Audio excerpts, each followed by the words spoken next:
Happy Pride. Okay. Happy Pride. This episode is all about Blackness, queerness, all the good things, right? In a world that tells us to shrink, right? Anti Blackness is rampant across the globe, right? So, in a world that tells us to shrink, Black queerness expands us, especially when it comes to pleasure. That expansion is radical and revolutionary. And you know that we are about that here at Dr. Nikki Knows. And so I want to sort of do the work of queerness and break down all of the silos and the boxes today, especially in thinking about and talking about what Black queer pleasure can teach us all. Okay. You see how you missed that hook? I was over here, silence. The powers that be. So, part of what I wanted to talk about today in talking about Blackness and queerness is that we oftentimes in like the modern everyday discourse, we still continue to try to talk about things as if those pieces are separate, right? Like we experience our race as distinct from our gender, as distinct from our sexual orientation. And the reality is, those things are far too central to who we are and intersecting, right?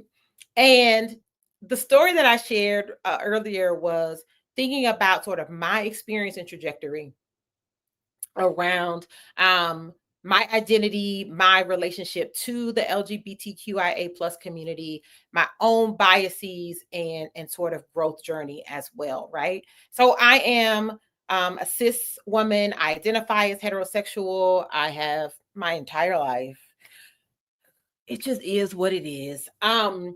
And yet I've always lived with the framework that every expression of love and attraction and affection and sexual orientation and gender was more than valid. So I was telling the story and I'll share here again. I am Gen X, so born 1974. I'm from Baton Rouge, Louisiana. I know some all the time my accent doesn't come across, but I'm from the bottom of Louisiana, right? The bottom of Baton Rouge, the boot. And so my family is Southern. Both of my paternal and maternal grandmothers and cousins and such went to St. James Missionary Baptist Church. It was all within walking distance, right? And growing up, my aunt was a seamstress. She was a really talented seamstress. In addition, there was a young man that was the son of one of our neighbors slash church members who was I never had a conversation with him because I was a child. He was a grown man, but I'm pretty sure he would have identified as gay, as queer in some way, shape, or form. And he was feminine presenting. He was also an amazing seamstress, and I actually think he was like a nascent designer, right? Like he could design garments, he designed many of his own things. And that was sort of a distinction between him and my aunt. My aunt was a talented technician, right? And so she could sew with a pattern, but he could create the pattern. So one time when I was younger, if I was in kindergarten, that's probably the oldest that I was, right? So I was a kid, I was a kiddo. And somebody was over at my grandmother's house, which was like the central hub in the neighborhood. They were coming to get something sewn or something made, right? And so my aunt and that guy were a little bit kind of in competition. Like sometimes if my aunt couldn't do something, people would go to him, like whatever. And so he comes up, but when they brought him up, they referred to him as a punk. Now, that's that Baton Rouge come out. If you know anybody from Louisiana, you know our accents are thick. The term is punk, Punk, which was at the time a slur for gay men, but because of the accent, it would be a punk, right? And so somebody said something referring to him in that way, and there was like a little tee, like all of this stuff. And as a child, I said to the room, "Why are y'all talking about him like that? Why are you using that word? That's not a nice word to say about someone." And what's funny? Dead ass. And the whole room shut the hell up. You know you out of pocket if you let a child, if the wisdom of a child embarrasses you and shames you, you know you out of pocket, right? You know you need to do some deep introspection, right? There was another incident where there was a trans person that was in the neighborhood, and the first time that I encountered them, I was in preschool. And I remember like my mom parked and we, I was getting out of the car, and I just remember like looking up and like being so like enamored and like curious, and like I'd never seen a trans person like that before, right? And like in my curiosity, in my innocence, like wanting to understand, like I see some features that kind of look masculine, but they kind of really are given this look, and I didn't know quite what to make of it, right? And so I asked my mom, like, what's going on? Like, who is that? Like, what is that about? And my mom was just, shh, don't say that. That's rude, right? Like shut me down, hushed me. And I never got a good answer. I was like, I don't understand why I can't ask the question, right? And so and then when she tried to describe it to me, I was like, oh, okay, right. And I have always been a person that has like advocated for queer folks, have like felt like I was an ally to folks without it like being a thing that I even thought of. It just seems like has always seemed like the way things should be. Like I literally couldn't understand why it was a big deal in the way that it was.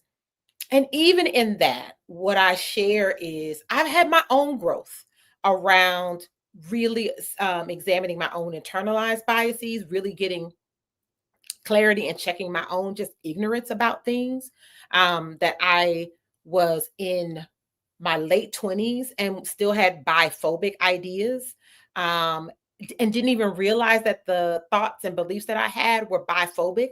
I was fortunate enough to have a colleague that like did the work of calling me in and naming it for me, and like making me uncomfortable enough to like check my own stuff around that. I remember the first time that I saw two men expressing affection, like kissing, making out, and remember like kind of feeling like, ooh, should they be doing that in public? And then going like, why am I having that reaction? And then going, why am I this old and this is the first time I've seen this, right?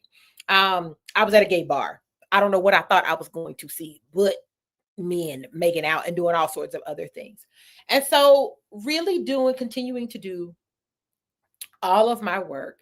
And now I'm fortunate enough that I'm a mother of a child that identifies as queer. I think she's even though she's in her early teens, she's in an evolving process of identifying what that is for her, how that's going to land for her. And the first time she expressed to me that she had some bisexuality, she was telling me about a friend. She was referencing a friend, and they had broken up. Like the friendship had dissolved, and she was telling me that part of the reason why it hurt so much was because she liked the friend more than just a friend. And I was like, oh, that, I'm sorry, babe. Like that makes so much more sense why that was such a big heartbreak for you. I knew it was a heartbreak, but if you had a crush, that I can imagine that would hurt even more. And we were having dinner, and she was like, yeah. And she was like, because I'm bisexual. And I was like, yeah, I get that. And I just kept eating. And I remember being aware that she was like, you're not gonna say nothing else? Like, that's it. That's how we leaving it. And she was like, because I'm bisexual. And I was like, I heard you, mamas. I was like, is there something more? She's like, well, what do you think about that? And I said, I'm curious to know how it is that you came to know that about yourself. And that has been the conversation that we have had. And as her sexuality evolves, her her attraction tends to be more towards more feminine presenting men. I tend to be attracted to very masculine presenting men, and we laugh and joke all the time about how like she could see someone that's a celebrity and she's like, I bet you think he fine, right? And I'll be like, yeah, like you don't see this? And she's like, I mean, he's objectively attractive. And then there's somebody, and I'm like, maybe I just don't see it. Like I get it, but I don't get it, right? And I love that is the relationship that we have. I love that it was important to her that she come out to her nana before her nana passed, right? And like that she did that, and then my mom was like, accepting of those things. So the evolution is great. We have a long ways to go, because if, as I have said before, if our liberated future doesn't include pleasure, which I talked about that a good bit last week, um, I don't want it. In the same way that if our liberation doesn't include expansive presentations of gender, experiences of gender, of sexual orientation, I don't want it either. Like, queer people have been around, trans people have been around forever, right? And so we have to find a way to sort of divest ourselves from the inherent anti-blackness that comes along with anti-queerness, the white supremacy of it all, if we are going to live out a liberated future.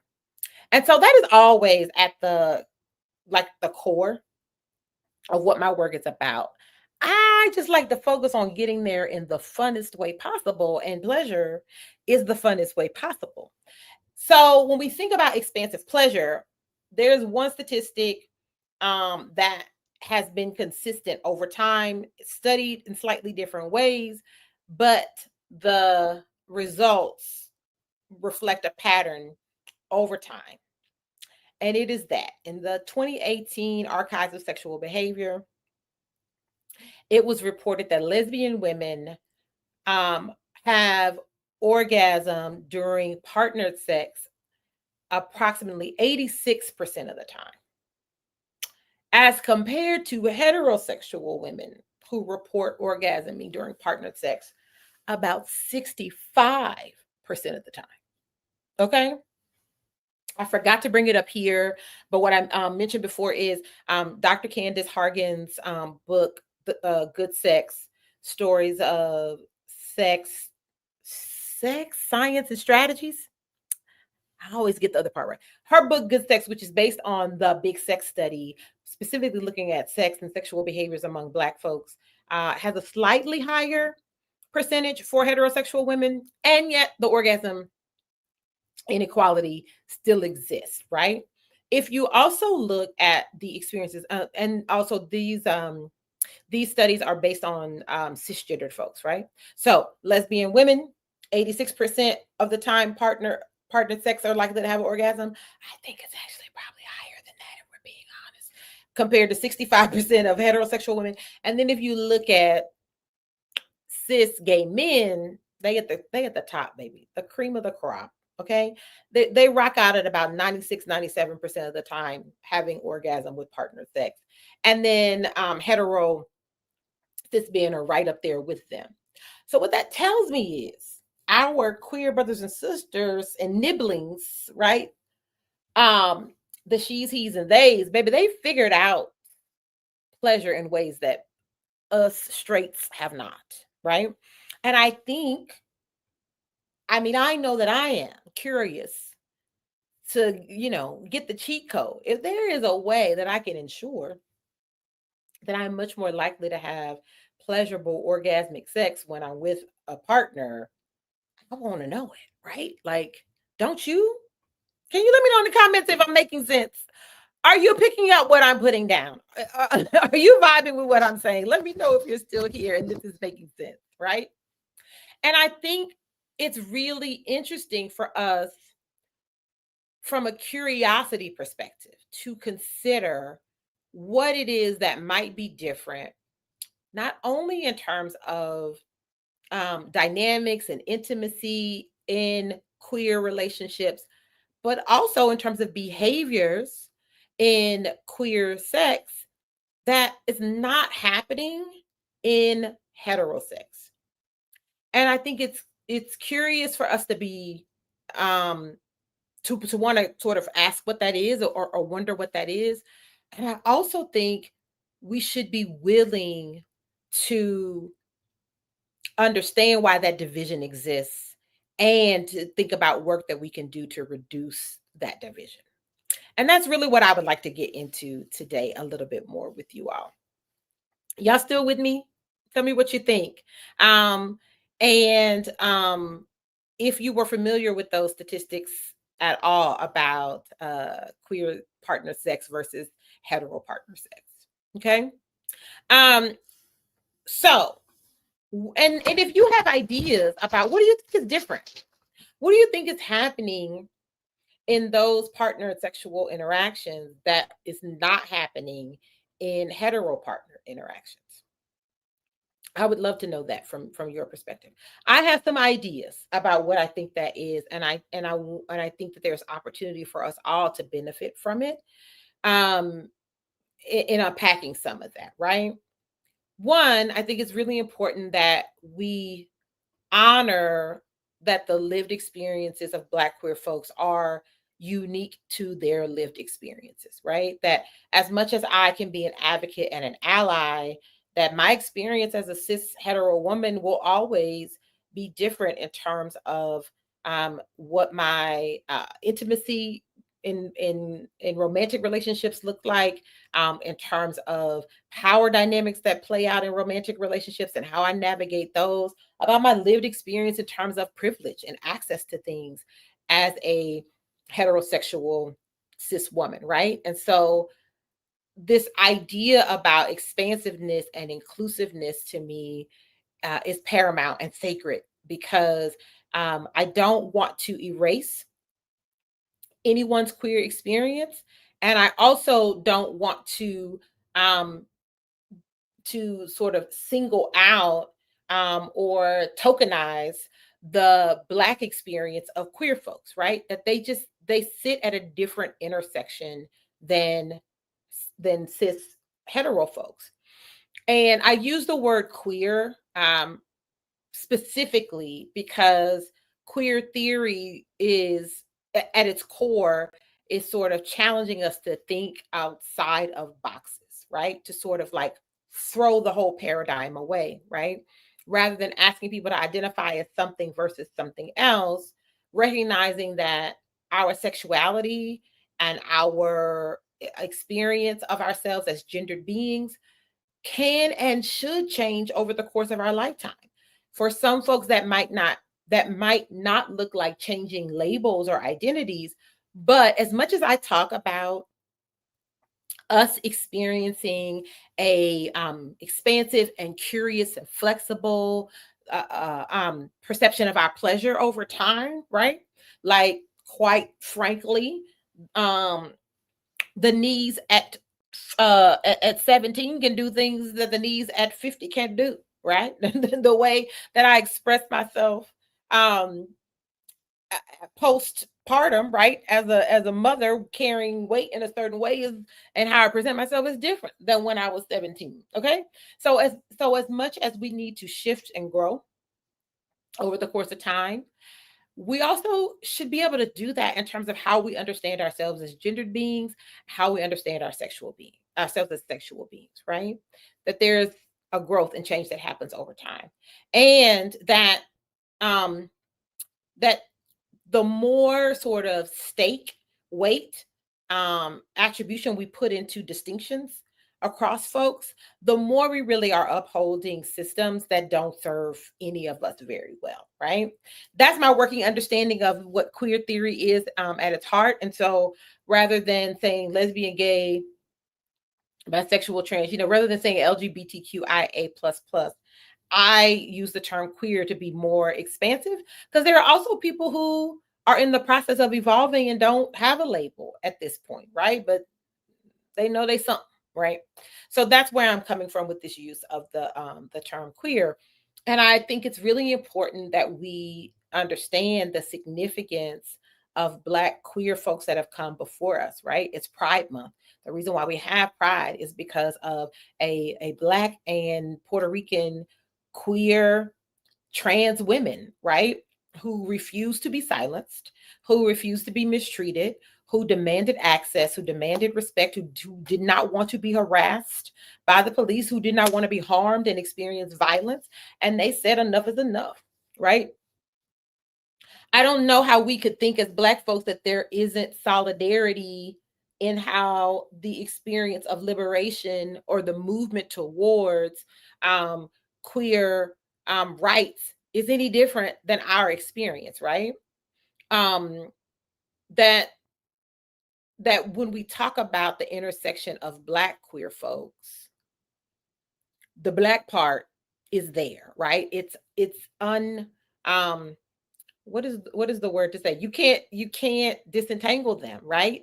They live together, and for far too long, at least in my experience growing up, and I still hear it among folks um, when I go home, right? I can still hear transphobic things said in my family very openly. I still hear a lot of homophobic sentiment, right?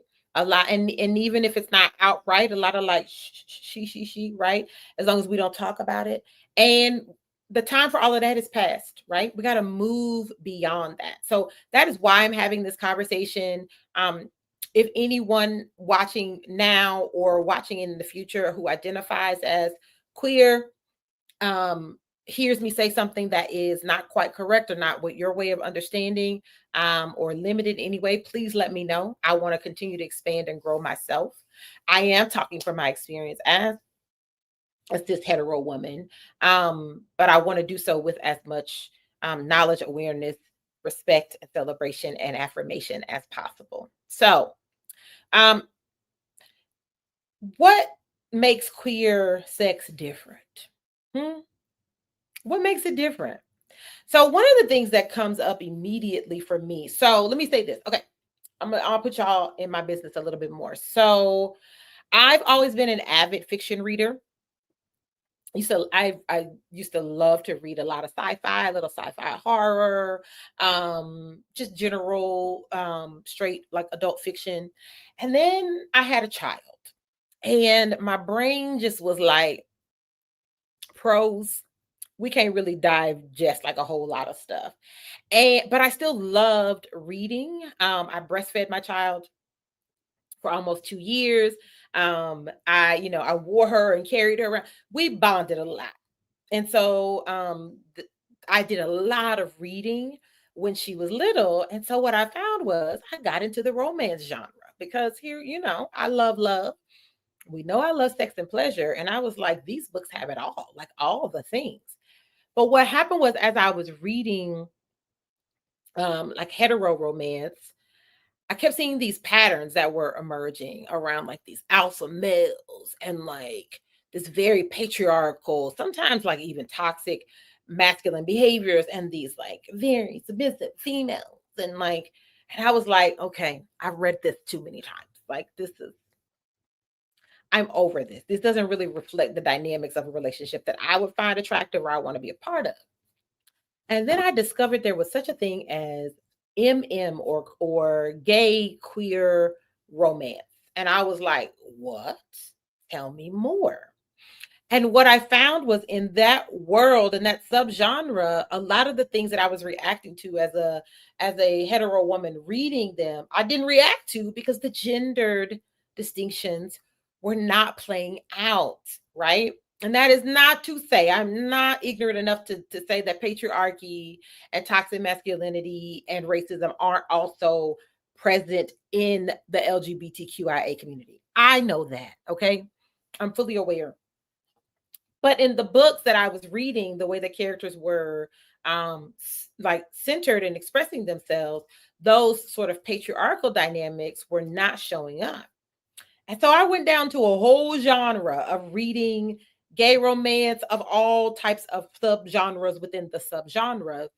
And I think that um that lack of relying on patriarchy uh, um to disseminate or assign roles within the relationship, the absence of patriarchy to sort of create a dominant versus submissive like dynamic in the relationship also spills over into the sexual relationship. I think it creates the opportunity for partners to come to a sexual experience with a great deal more of curiosity or maybe less rules around how things are supposed to be. On the and the further evidence I have for that is on the inverse in my experience in working with heterosexual women. And in my practice, I work with high achieving Black women, and I've been grateful to work with high achieving Black women across the sexual orientation spectrum, right? And I work with Black folks across the gender um, uh, spectrum as well. And there's some themes that come up a lot in my work with my heterosexual women, and that is around the performative nature of sex or intercourse with their male partners. That there's a lot of preoccupation that happens around how much they are pleasing their partner, about their bodies, a lot of body insecurity about whether they are do they look sexy, are they sexy, right? And so a lot of the sexuality that they're trying to negotiate is in response to an internalized belief about what the male perceives as sexy, attractive, alluring, arousing, et cetera, et cetera. And so when you take that sort of dynamic out of the relationship, which is what I think is happening with our lesbian brothers and sisters, our lesbian sisters, studs and all, is that uh the experience is like, what can we both contribute so that we both have a good time, right? I want to aim to please us both. Okay. There's the other piece of just um when you are playing with parts that are very familiar to you because they're your parts as well, then you have a level of competence, confidence, uh efficacy. You know what you're doing. When we talk about the distinctions between like heterosex, right, between cis men and cis women,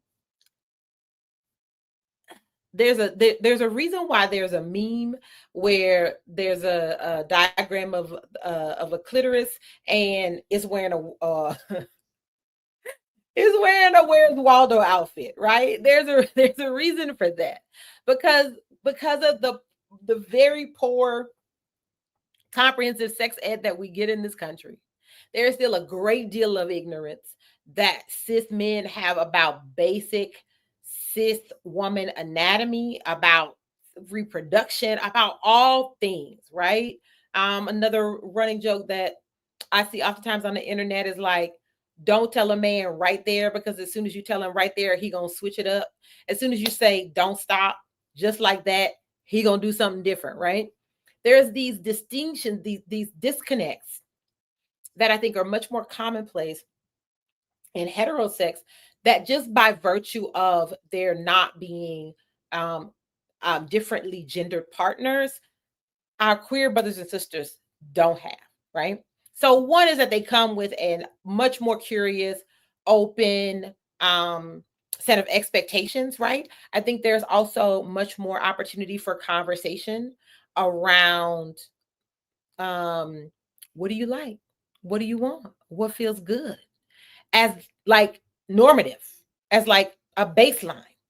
And I think that oftentimes in hetero relationships, what I'll see is like there's a lot of myths that are in folks' heads, a lot of expectations that don't get checked out, but people are acting upon them, right? And so by virtue of um being, I think, a part of a marginalized community through sexual orientation, I think there are things that queer folks cannot take for granted in any parts of their lives, that because that the privilege of heterosexuality we do take for granted. And I think what is happening is in those moments, they're having a very different experience in terms of pleasure and intimacy than we are. And I think that there's a lot that we could be learning from them, right? Okay, y'all still there? Let me know if any of this is making sense. Y'all was letting me know when y'all couldn't hear me. And now that I'm asking y'all if it's making sense, y'all done got quiet on me. Let me know if you have questions. If you're like, what is she talking about? That's ridiculous. Just drop it in the chat and let me know. Okay. And so we want to talk about the differences. So that's some of the, like, I think sort of psychological and identity wise, like maybe interpersonal differences that come along with queer sex, but then physically it's different as well, right? I think when we talk about sex from a hetero lens, more often than not, even though we're not saying it, when people say sex, they really are thinking about intercourse. They're really thinking about penetration. And that there are things that the other sexual behaviors that happen that are sort of seen as like less than in a hetero perspective, right? They're seen as like foreplay. They kind of feel more like, well, I got to do this thing to be able to get to the good part, right? There's just so much emphasis that is put on penetration and intercourse. And I think that that is one of the reasons why we see orgasm inequality in heterosexual dynamics, right? Is that with the emphasis being on penetration, um, and and a lack of education, information awareness about the sexual desire and response, desire, arousal, and response cycle that happens in cis women as compared to cis men. It operates on two different timelines and two different trajectories, right? And so if there's misalignment, which there often is, the cis women's sexual response cycle is longer. It's um it's less hurried, it's more nuanced, it's cyclical. Whereas the cis male sexual response cycle tends to be pretty linear and goes from start to finish real quick. Okay. And so there's just some basic mismatches that, if they are not accounted for, I think lead to this inequality that we see across orgasm and partner sex. And people that are the same gender, they ain't got that. They know what they're working with. Okay. And there's more curiosity about how to work with what they got. Penetration is not always the end goal. And so what it does is, if that's not the end goal, then that allows for all the other things on the menu to be fair game. There's not this hierarchy that comes along with it. It doesn't mean that queer folks don't engage in penetration, right? Um, but that ain't the end all be all for it all. And I think even if we were to, like, putting on my researcher hat, even if we were to control for that one variable, I think we would probably see similar rates of partnered orgasm across sexual orientation, right? I think, meaning if hetero folks took off the pressure and the expectation that the end goal is always intercourse, if we were able to level up in our appreciation, desire for, expectations for, um, requests for all types of other sexual acts, and celebrated the pleasure of those things, I think we would be much more embodied and experience much more pleasure. And I think the rates of orgasm would start to look more equal if you take patriarchy out of it and you take that piece out of it. Hmm. Excuse me. Um, I also think that there is um opportunity for, so when you have more options on the table, right? So we're not just talking about intercourse, we're talking about oral sex, right? We're talking about um using digital stimulation in different ways. We're talking about bringing in toys and other sex accessories. We're talking about the use of lube. We're talking about all of these accoutrements, if you will, that sort of come as like part of the, like, it's part of the base model, right? It ain't the premium, it just is. When you're putting all of those delicious little bits on the table, you're much more likely to enjoy the appetizer as much as the dessert, as much as the main course, right? Because all the food is tasty.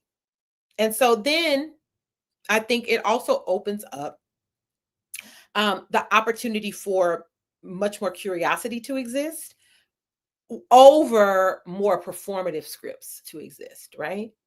A lot of times, what I hear in my hetero couples is like things have sort of plateaued, or I hear a lot of desire, what we call desire discrepancy. Let me know if you've heard that term before. or maybe you've experienced it, right?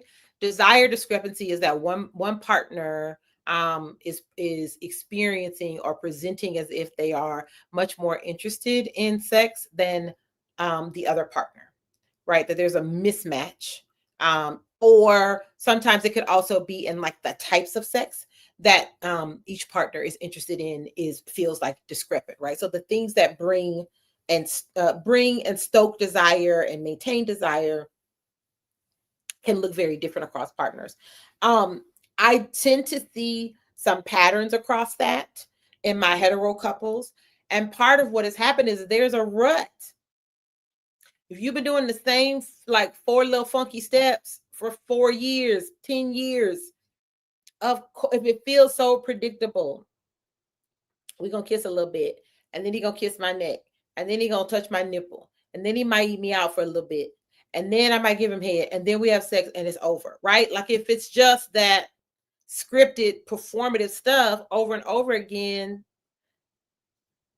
that's not fun. It might be comforting at times, right? Like you have a comfort watch. You might watch the same episode of a TV series over time, but that is not the same thing as you don't want that for your sex life, right?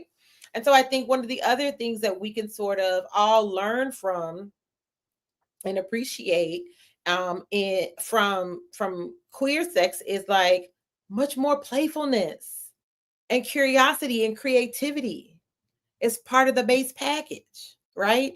So they're having better times, they're having more fun times, okay? And I think that that benefits everybody.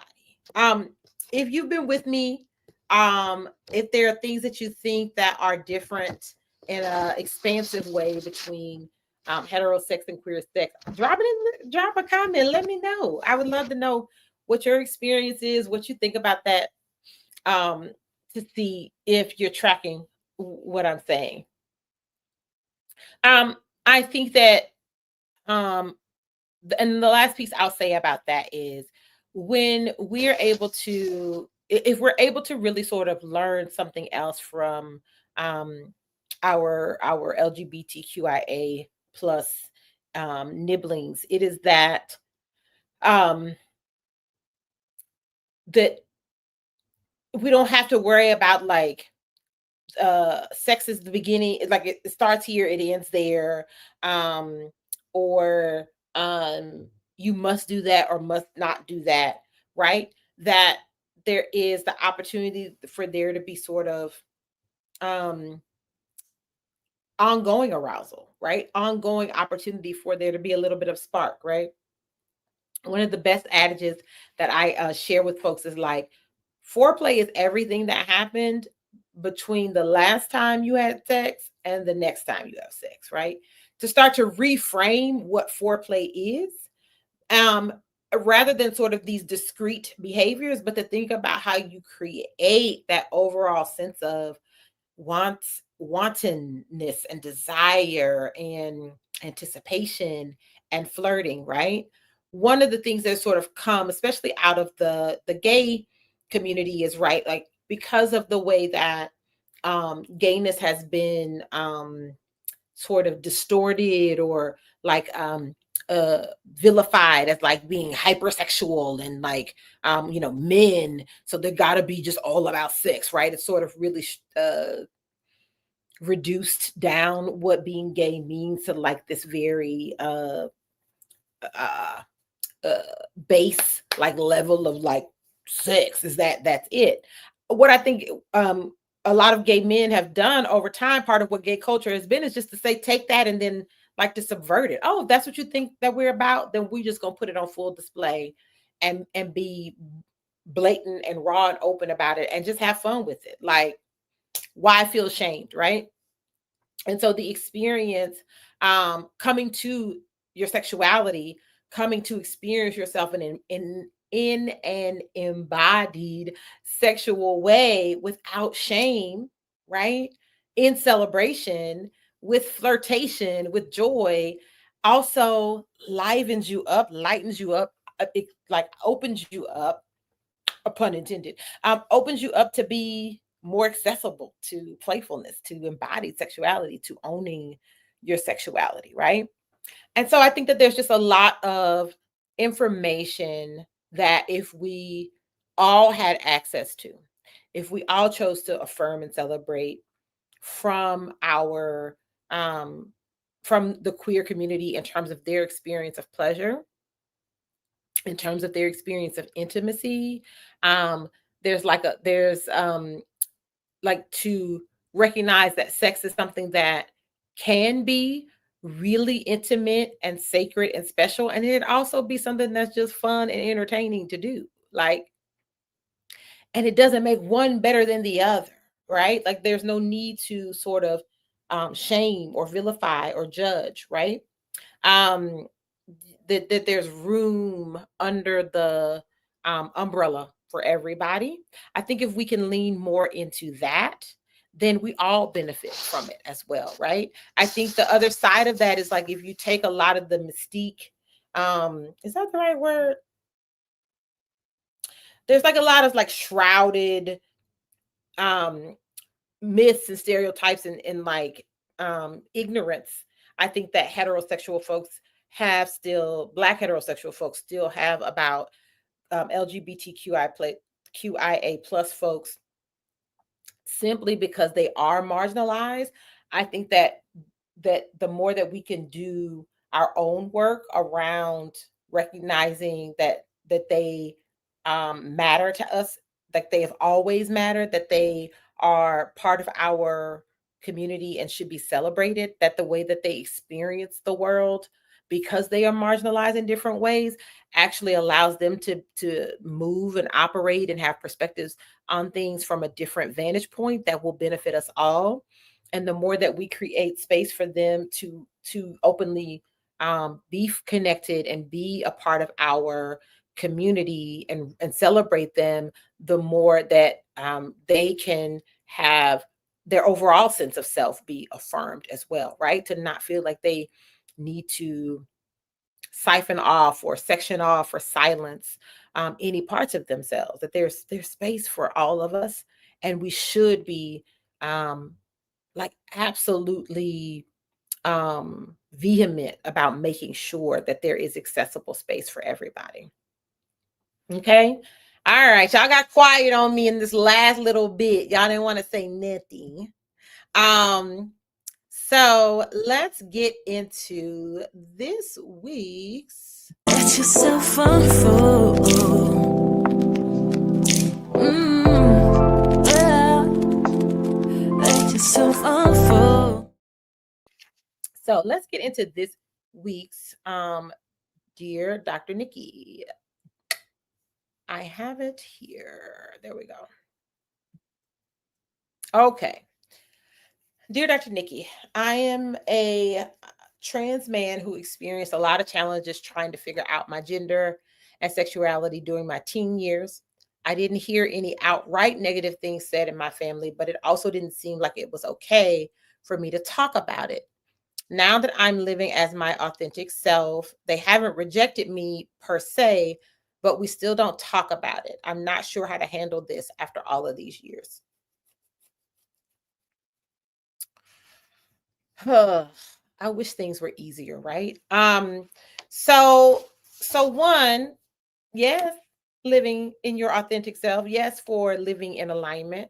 I think that we need to always like take a moment to really celebrate trans folks that are living their lives as trans folks, because especially in this time that we're in with this administration, the level of threat that exists, the level of invalidation, the level of erasure, the level of like hatred and violence that trans folks are experiencing, are aware that they could experience at any moment, is so palpable that I think that we need to always acknowledge and celebrate the fact that even though it's fucked up that it is courageous for them to live their lives in alignment, that it is still a courageous act, right? To love yourself enough to be willing to live in alignment with yourself regardless of the potential consequences, I think is a beautiful thing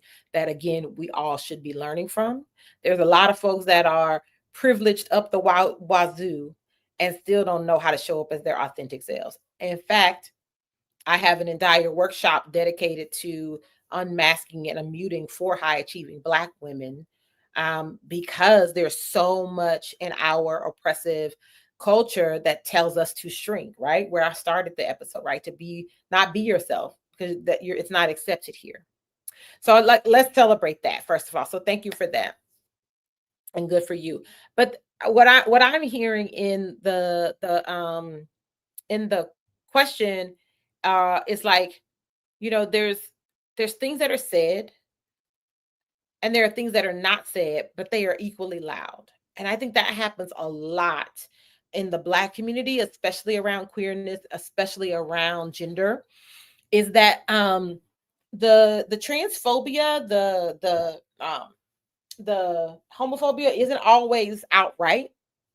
It's about that you don't get treated the same way, that you don't get asked the same questions that you see your heterosexual family members be asked or offered, right? That literal privileges exist differently for the hetero folks than for the trans or queer folks.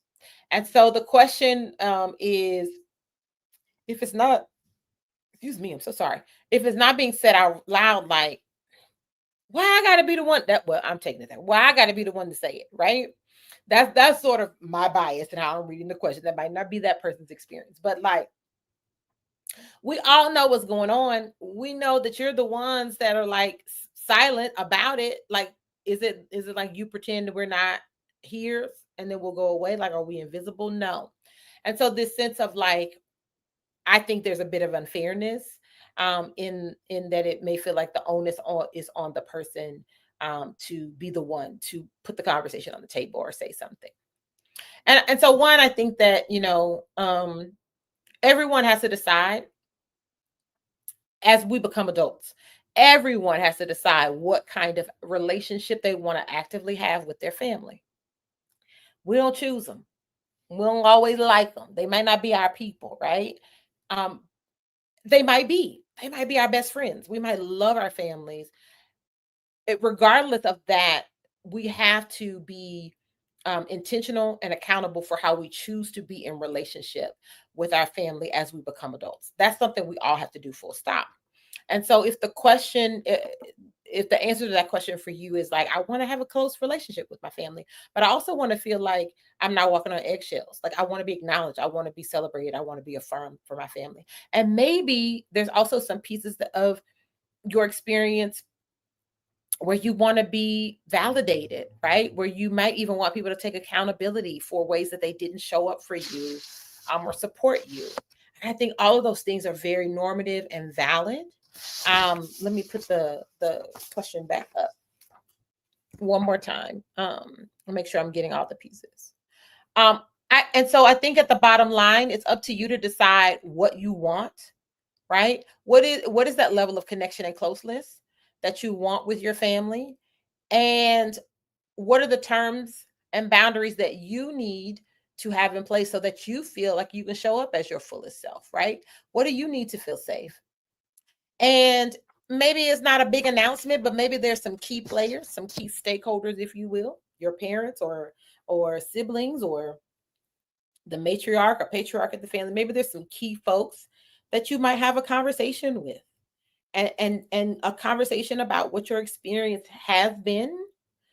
What were the things that you wanted that you didn't get? And then really, what are your requirements for them continuing to have the privilege of you in their lives? But I think the place to start is getting really clear with yourself about what it is that you need to feel safe. What are those boundaries? What are those sort of non-negotiables?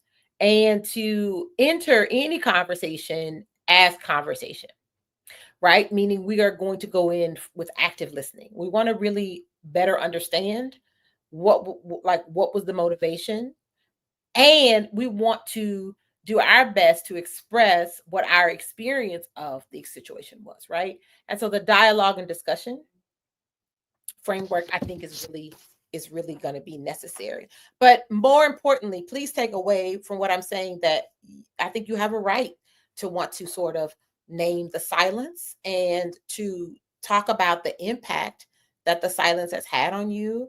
The other piece about it is that that is your experience in your family.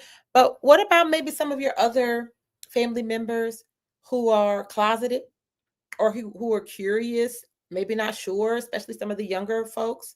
My experience, and I'm curious too, to drop in the chat. Um, my experience with Gen Z and Gen Alpha is that they, as cohorts, tend to be much more expansive in their sexual and gender identities at an earlier age, right? That sort of like, there's an inherent sort of queerness about how they experience relationships and identity. And so, um, if that has been your experience, what about younger kids in your family that might be able to learn and benefit and feel safe and affirmed and celebrated if you are able to move the conversation forward in your family? Okay. I hope that helps. Come back and let me know if that was a good answer or not. Okay. All right, y'all. We got one last piece. We're gonna get into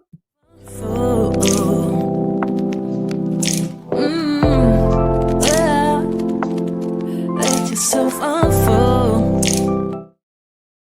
This week's pleasure practice. This is also one of my favorite parts. It's very simple. How queer can you have? How queer can you queer up your sex this week? You heard me. If you are already queer, can you be even more queer in your queer sex, right? If you are hetero, what did I share today, or what do you know about queer sex that you could take away and try? Can you queer up your pleasure life this week? That is the pleasure practice, to be more playful, to be more curious, to be more open, to be less penetration oriented, to be more creative. Did I say creative? Right? To use accessories and accoutrements, to step outside of the box, to say, what if there is no box? To take the paradigm, take the rut, take the routine, and blow it up and see what changes for you. See if you actually experience more pleasure. Maybe even not more, but see if you experience different pleasure, right? That's it. That's all, y'all. It's very simple. That is the pleasure practice for the week. First of all, thank you for staying with me today. It's been wonderful, even though y'all got quiet on me. But thank you so very much for letting me know that I was muted. When the show posts tomorrow, I'll do my best to try to edit out all of that silence. And so thank you for staying long. Staying with me the whole time, because we did run long to make up for that false start. I appreciate the feedback. As always, if you came in late, it'll be available tomorrow at 12 p.m. CDT. It goes up on the playlist. If you're not able to be here with us the whole time, you can leave any comments or questions. I'm going to ask you to be a good subscriber, be a fan, okay? Be a supporter, show a little love, and like, subscribe, share, okay? I'm trying to get my subscriptions up. I'm at 203.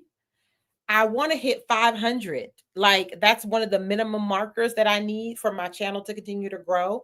So if you find some content here that is helpful, that you think is important and that matters, tell some people, get them to subscribe, hit that little bell, okay? I'll also drop in the show notes that reference to the Big Sex Study, Dr. Candace Hargan's book, and other ways that you can work with me. I am launching the Pleasure Sanctuary this month, where I'm going to have a private Voxer coaching group. And so the details for that will be in the show notes. And that's it. That's all, y'all. Thank you so much. Enjoy the rest of your evening. Happy Pride. Enjoy the rest of this Pride month. Celebrate and affirm your LGBTQIA plus brothers, sisters, and nibblings. Have a good one.